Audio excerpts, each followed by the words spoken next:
bienvenue dans cette nouvelle vidéo où aujourd'hui, comme le titre l'indique, on va venir découvrir quelle est ta zone de génie.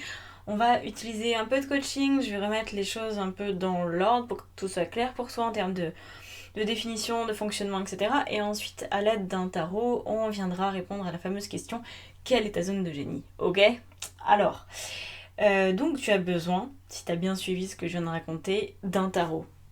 Alors, Marseille, Rider, on s'en fout. Tu peux même en prendre deux. Voilà, si t'en as deux, prends les deux. Alors, je voudrais commencer par te parler de ce magnifique schéma qui n'est pas tout à fait parfait, mais qui fera l'affaire. Alors, je voudrais juste t'expliquer le fonctionnement en fait de la zone de génie, à quoi ça sert, comment la trouver, etc. Donc ici, on a 3 zones. La première, dont tu as certainement beaucoup entendu parler, c'est la zone de confort, celle du centre, ok ? Ensuite, tu as celle qui est juste autour, qu'on appelle plutôt la zone de risque, et la zone encore plus autour, qui est la zone de danger, sous-entendu de danger inutile. C'est vraiment là où on n'a pas besoin d'aller. Il se trouve que parmi les personnes que je coach, je vois souvent soit trop de confort, soit trop de prise de risque qui en fait devient du danger. La zone de génie, elle se situe quand tu arrives à maintenir un certain équilibre entre ta zone de confort et ta zone de risque, sans aller dans le danger. Ok ? Alors maintenant, je vais t'expliquer comment tu trouves cette zone de génie. Et bien, c'est en expérimentant. Parce que tant que tu es dans ta zone de confort, tu ne peux pas trouver ce qui complémente ta zone de confort, c'est-à-dire ta zone de génie. Ça a besoin d'une expérience. Ça a besoin d'une action de ta part. Très peu de personnes vont avoir la solution tout de suite. Et quand bien même il serait quelle est leur zone de génie, c'est pas pour autant qu'elle est mise en place. C'est pas pour autant qu'il y ait une construction derrière. La zone de génie, elle est aussi bien au niveau du travail qu'au niveau sentimental, qu'au niveau du lieu de vie. Quand je parle de génie, je ne parle pas de génie intellectuel. Je parle de ce qui fait qu'on se sent aligné, qu'on se sent bien, qu'on se sent juste à l'aise dans ses baskets, tu vois. Donc, finalement, on peut être en confort dans un couple, en confort dans un travail, en confort dans un lieu de vie, sans pour autant y être vraiment bien. Ok ? Donc, souvent, ce qui va se passer dans la vie, c'est que tu vas expérimenter, donc tu vas sortir de ta zone de confort, mais pas trop non plus.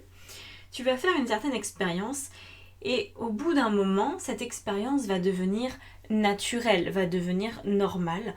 Et donc, elle va devenir ta zone de confort. C'est comme si ta zone de confort, elle s'élargissait. En tout cas, c'est le but de la vie, c'est le but de l'évolution. C'est que ta zone de confort prenne de l'ampleur. Par exemple, au début, tu peux être une personne timide, donc ta zone de confort, ça va être de rester chez toi à parler à personne. Et puis, tu vas prendre des cours de théâtre. Et puis, du coup, hop, maintenant, ta place en société, c'est plus simple de parler aux gens, donc ça devient confortable. Tu vois ? Et il y a une phase en fait évolutive qui est finalement valable tout au long de la vie. Ça ne s'arrête pas. Tu peux décider de diminuer à certains moments ton évolution. Tu peux dire ok là pendant 2 ans ou 10 ans je reste comme je suis. Ça me va très bien. C'est possible, ok ?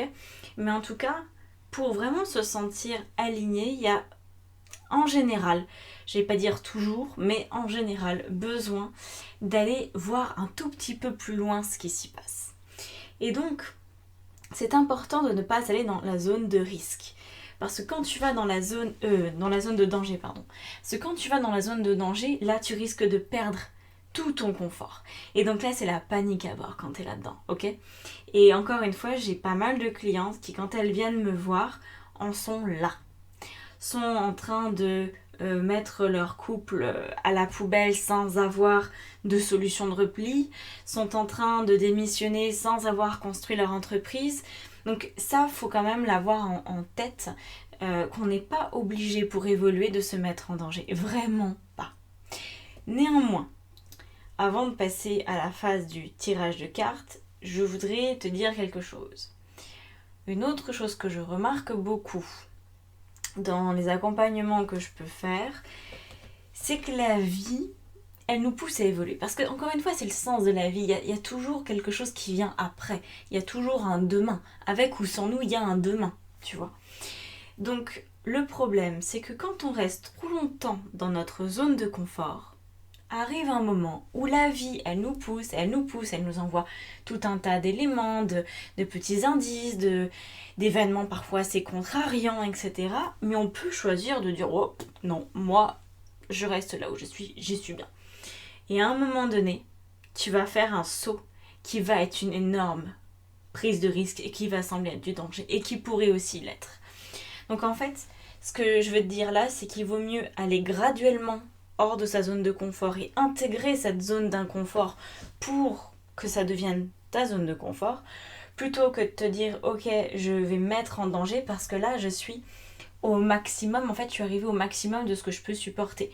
Par exemple, tu es dans une situation de couple où il y a de la violence, ça fait 20 ans qu'il y a de la violence. Bon, la première année tu savais déjà qu'il y avait de la violence, t'es resté. La deuxième année, t'en as parlé à ta meilleure amie, t'es resté. La troisième année, t'as parlé avec une psy, elle t'a dit il faudrait faire quelque chose, t'es resté. Et puis tu vois, à un moment donné, au bout de 20 ans, c'est peut-être la claque de trop, c'est peut-être le truc de trop. Et là, t'as pas eu le temps de préparer tes valises, t'as pas eu le temps de t'organiser, de demander une aide vraiment précise et forte. Et pourtant, tu dois partir parce que qu'est-ce qui se passe? Tu dois sauver ta peau. Ok? Donc n'attends pas. N'attends pas en fait que la vie elle-même te mette en danger. Tu vois, il y a vraiment des moments de vie que je vois comme ça, des femmes qui sont en danger ou des hommes qui sont en danger dans leur couple, dans leur travail, avec leur santé aussi, dans leur lieu de vie, où la vie a envoyé comme ça plein de petits pics, plein de choses, plein d'éléments. Et non, je ne veux pas en entendre parler. Je reste là où je suis au centre. Donc il n'y a ni alignement, ni zone de génie, ni bien-être. Il y a de l'appréhension parce qu'en fait, on sent que plus le temps passe, plus les années passent, plus l'étape à franchir va être importante et sera effectivement très dangereuse, très périlleuse. Même si on peut toujours y arriver, hein, mais ça va être de passer 20 étapes en un mois alors que en 20 ans, on aurait pu passer une étape par an et ça aurait été beaucoup plus light. Tu vois où je veux en venir. Donc maintenant, on va aller regarder avec un ou deux tarots. Si t'en as deux, prends les deux. Si t'en as un, ça va le faire aussi. Hein. C'est juste qu'on va procéder d'une autre manière. Donc là, j'en ai un sous la main. Je vais me contenter d'un seul pour aujourd'hui. Alors, ce que tu vas faire, c'est que tu vas regarder à maintenant, dans un domaine en particulier. Il faut que tu aies un domaine en tête, hein, parce que encore une fois, tu peux peut-être être très bien dans ton travail, très mal dans ton couple et inversement. Même s'il y a souvent des liens entre les domaines, essaye de penser à un domaine en particulier. Donc en général, on a la relation à l'autre, donc le couple, la famille, la relation à l'argent, la relation à ton lieu de vie, à ton style de vie, à ta santé, à ton travail. Puis on pourrait aussi mettre peut-être la relation, je sais pas, à ta spiritualité, à tes loisirs, ce genre de choses-là. Donc isole un domaine que tu veux travailler aujourd'hui, dans lequel tu veux découvrir quelle est ta zone de génie, et on va regarder maintenant, à maintenant ce que c'est. Ok? Parce que tu es déjà quelque part dans ta zone de génie, même si c'est qu'à 5%. Ok, quand on y est à 5%, ça ne permet pas d'avoir la sensation d'être super heureuse et épanouie, mais il y a toujours une part de zone de génie qui existe. Donc la zone de génie ici, tu vas le voir, je vais te le dire après, mais non, je vais te le dire après. Je ne vais pas te le dire tout de suite, parce que je ne vais pas t'influencer dans ton tirage. Donc là, tu vas faire ton premier tirage. Donc là, tu prends une carte qui définit quelle est ta zone de confort aujourd'hui, maintenant, dans le domaine que tu as en tête. Là, j'ai regardé, moi j'ai en tête mon travail. Alors là, tu prends une autre carte pour la zone de risque. Et maintenant, tu vas prendre une autre carte qui te représente à maintenant dans la zone de danger. Où est-ce que tu te mets en danger si potentiellement tu t'y mets? Peut-être pas. Hein. Tu t'en occupes pas trop. Alors, tu t'en occupes si tu n'as qu'un seul jeu de cartes. Prends-les en photo peut-être. Si tu as un deuxième jeu de tarot, je vais prendre le deuxième. Comme ça, je vous les laisse visibles, c'est peut-être mieux. Comme j'en ai toujours 1 million sur mon bureau. Donc après, on interprétera ensuite en fait. C'est important de ne pas le faire maintenant. Je vais me dire, ok, quelle est la progression possible? Ça ne veut pas dire que je suis obligée de le faire, mais quelle est la progression possible au niveau de mon travail dans la zone de confort? Alors, donc tu as compris, la zone de confort, je l'étends en allant dans la zone de risque. Alors, ensuite, dans la progression de zone de risque, qu'est-ce que je peux faire? Qu'est-ce que je peux mettre en place? Ok. Donc, c'est important que ça te parle. C'est toi qui interprètes le tirage. C'est ta vie. Évidemment que je peux t'en donner une interprétation. Évidemment, n'hésite pas si tu fais partie de ta ressource. Tu m'envoies un message WhatsApp avec la photo de ton tirage et je t'aiderai à l'interpréter si tu le souhaites. Si tu fais pas partie de ta ressource, ça va être plus compliqué pour moi parce qu'on se connaît pas. Encore une fois, ça dépend vraiment de la personnalité de l'autre et aussi de tes compétences en tarot. Mais bon, dis-moi quand même si jamais tu veux un coup de main en commentaire. J'essaierai de t'aiguiller sur l'interprétation si c'est pas clair. Donc voilà là où on en arrive. Donc il se peut tout à fait que tu retrouves les mêmes cartes. Ok, c'est pour ça qu'il faut soit remettre les cartes dans le tas, soit si tu as un deuxième tarot, tu prends un deuxième tarot. Voilà. Alors là où on en est, là maintenant, c'est que ta zone de génie, c'est donc ta zone de confort et ta zone de risque. Donc dans ton interprétation, tu vas venir observer aujourd'hui comment c'est à maintenant. Moi j'ai quoi? La roue de fortune et la tempérance. Ok, très bien. Et en progression possible dans mon domaine professionnel, c'est ça que j'ai choisi de regarder, j'ai le 2 de coupe et le monde. Observe, au-delà du nom des cartes, observe la vibration qui s'en dégage. Qu'est-ce que tu ressens de ces deux cartes ensemble? Là, moi, je sens qu'il y a... C'est un petit peu torturé. Il y a quelque chose qui est torturé au niveau de la zone de confort. Il y a quelque chose qui tourne un peu en boucle. Voilà, avec la roue de fortune et que la tempérance a besoin d'ouvrir plus, a besoin de redéfinir potentiellement les bases. C'est vrai que je me sens un peu comme ça en ce moment. Cette rentrée me pousse à être vraiment sûre des offres que je propose dans les moindres détails et à être hyper au clair en fait avec ce que j'en attends des offres que je propose. Warning! J'ai de suite été voir quel était le problème potentiel dans ma zone de génie. C'est une déformation professionnelle, excuse-moi.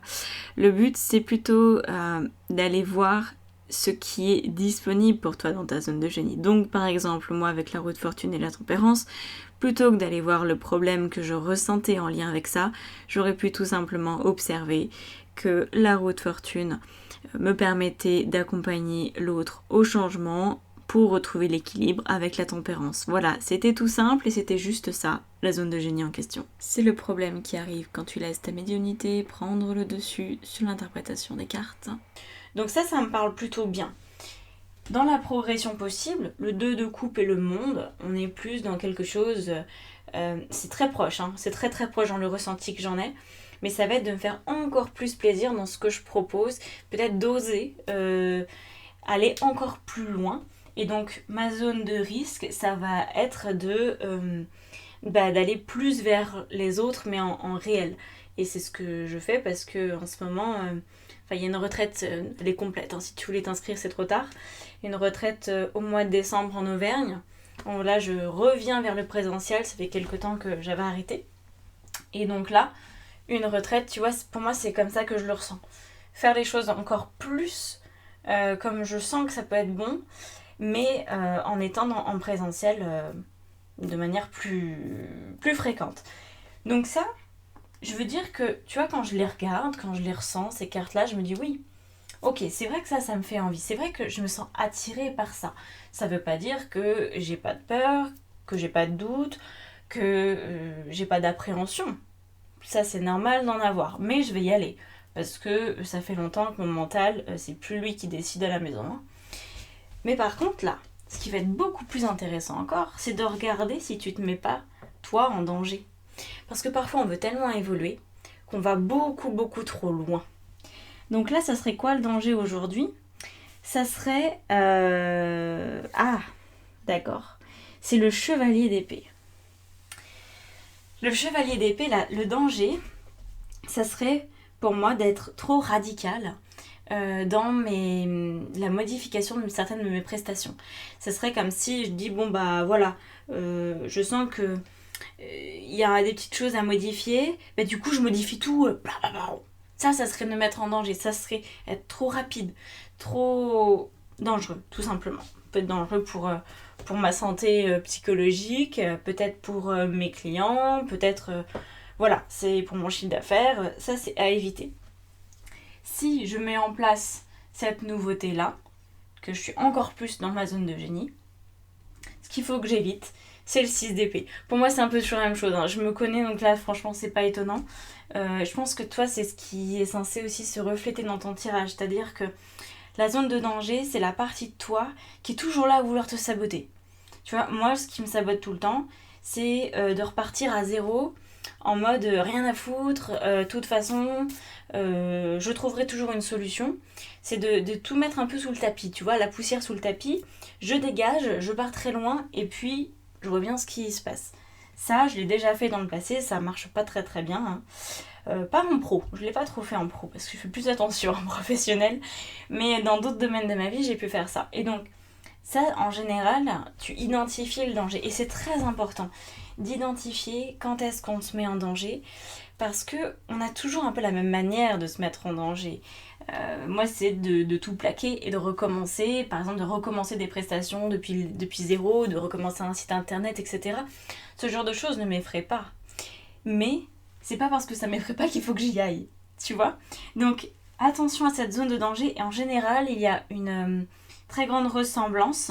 Autant peut-être que sur la zone de génie, hein, sur les deux cartes là ensemble, ça peut être très différent si ton âme, ton être est prêt à évoluer de manière considérable. Il peut y avoir une très grande différence entre ces deux cartes et ces deux cartes. Par contre, en général, la zone de danger est quelque chose de plutôt répétitif. Voilà. C'est notre saboteur finalement, notre zone de danger, tu vois. Donc, voilà un petit peu par rapport à ce tirage. Alors, je voudrais terminer cette vidéo pour te dire que c'est pas parce que t'es dans ta zone de génie que tu t'éclates à 100% du temps. Sauf si t'as la capacité de déléguer. En fait, c'est très possible, c'est plus possible, on va dire, d'être dans sa zone de génie dans le niveau professionnel que dans tous les autres niveaux. Parce que professionnellement, admettons, moi ce que je sais vraiment bien faire, c'est tirer les cartes, les analyser, lire dans les âmes, coacher les gens, créer des protocoles, des process, des documents. Ça, je sais très bien faire. Par contre, je kiffe, c'est vraiment le truc, ça me demande zéro effort. Par contre, la prise de rendez-vous, la compta, qu'est-ce qu'il y a d'autre que j'ai à faire? Parfois les réseaux sociaux, les montages vidéo, même si j'aime bien faire, c'est pas Byzance non plus. Tu vois, il y a plein de petits jobs en fait, en plus de mon métier de cœur, on appelle ça le métier de cœur en marketing. Autour de ça, tous ces petits métiers complémentaires, ils m'éloignent entre guillemets de ma zone de génie. Mais un jour, potentiellement, si j'en ai l'envie, si j'en ai les moyens, si je trouve des personnes en qui j'ai suffisamment confiance, je pourrais déléguer tout le reste pour garder que ma zone de génie. Donc en professionnel, c'est possible.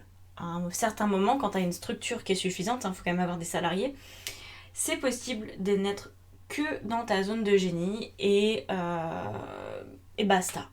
Par contre, dans le reste de ta vie, c'est rarement possible. Parce que sur ton lieu de vie, alors en fait, si tu veux, peut-être si tu as beaucoup d'argent, c'est peut-être possible d'avoir un cuisinier si tu détestes faire la cuisine, d'avoir une femme de ménage si tu détestes faire le ménage, d'avoir, tu vois, des gens qui t'aident comme ça, d'avoir un jardinier, etc. Mais la vie, c'est rarement comme ça. Il y a potentiellement un ou plusieurs domaines dans lesquels tu vas devoir mettre la main dans le cambouis. Et c'est pas un mal. C'est pas un mal parce que très souvent, si vraiment tu peux tout déléguer, admettons, t'as la possibilité de tout déléguer dans un monde complètement illusoire, hein, et tu n'es que dans ta zone de génie, 100% du temps. Qu'est-ce qui se passe? Tu vas t'ennuyer. Tu vas t'ennuyer parce que tu vas te rendre compte que tu vas te reposer sur tes lauriers et tu vas commencer à contrôler tout ce qui se passe. C'est comme si on n'avait plus le goût des choses, qu'on n'avait plus le goût de... pas forcément le mérite, parce que j'aime pas trop ce mot, il a été énormément déformé, mais il y a quand même beaucoup de satisfaction à tester de nouvelles choses et à les tester d'une façon qui nous demande de mettre en place certains efforts. Tu vois, des choses qui viennent pas tout seul. Quand ça vient pas tout seul et qu'on récupère le fruit de nos efforts, c'est quelque chose, enfin je trouve, hein, personnellement, c'est mon point de vue, que c'est très gratifiant. Si on est avec une cuillère en argent dans la bouche et qu'on n'a jamais rien à créer par soi-même, on ne se rend même pas compte de la valeur des choses. Donc là, c'est intéressant, important de te dire que de toute façon, tu vas toujours venir explorer un petit peu dans ta zone de risque pour élargir ta zone de confort, mais que le but du jeu, c'est pas non plus d'être à 100% dans ta zone de génie. Et puis il y a un autre biais au fait de vouloir rester sans arrêt, aligné à 100%, que tout soit toujours parfait, c'est qu'on a tendance après à vivre dans sa petite bulle. Admettons, on va prendre un sujet très à la mode en ce moment, l'histoire des jets privés. Imaginons que pour voyager d'un point A à un point B, tu dépends d'une compagnie aérienne. Bah, t'as pas le choix, tu dois accepter les horaires et le tarif de la compagnie. Donc si tu as prévu de faire un voyage qui va durer 6 heures et qu'il faut te lever à 3 heures du matin pour y aller et que c'est le seul voyage disponible de la journée, tu vas pas grommeler, tu vas pas être là, gna gna gna gna gna, tu vas dire, bah si c'est ça, ok, je me lève à 3 heures du matin parce que ce voyage est important pour moi. Donc tu vas faire un effort pour obtenir ce que tu veux. Et en faisant cet effort-là, tu vas interagir avec le monde extérieur. Tu vas interagir avec une compagnie, avec des passagers que tu connais pas.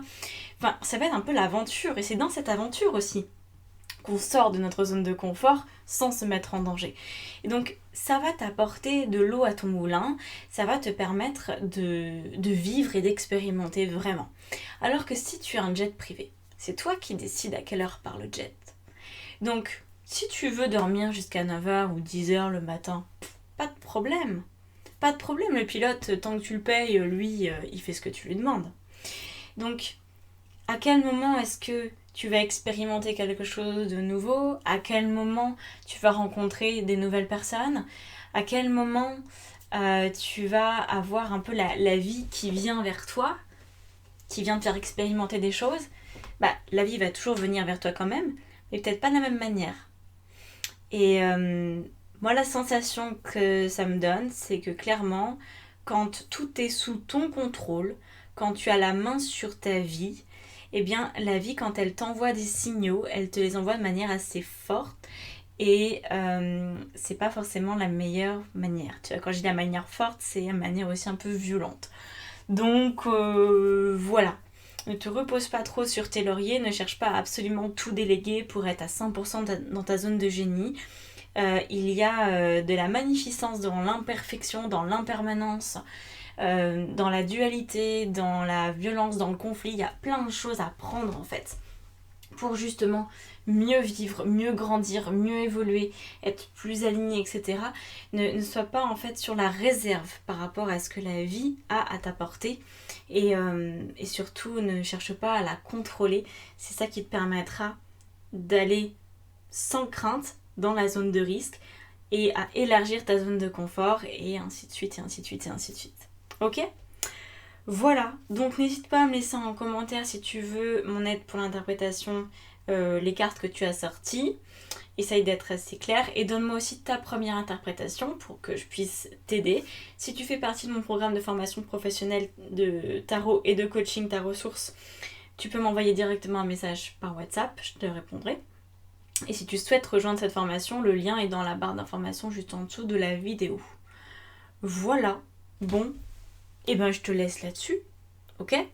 J'espère que ça t'aura plu. N'hésite pas à mettre un like, un commentaire, à partager, tu sais, les trucs habituels pour les algorithmes. Merci, à bientôt. Ciao.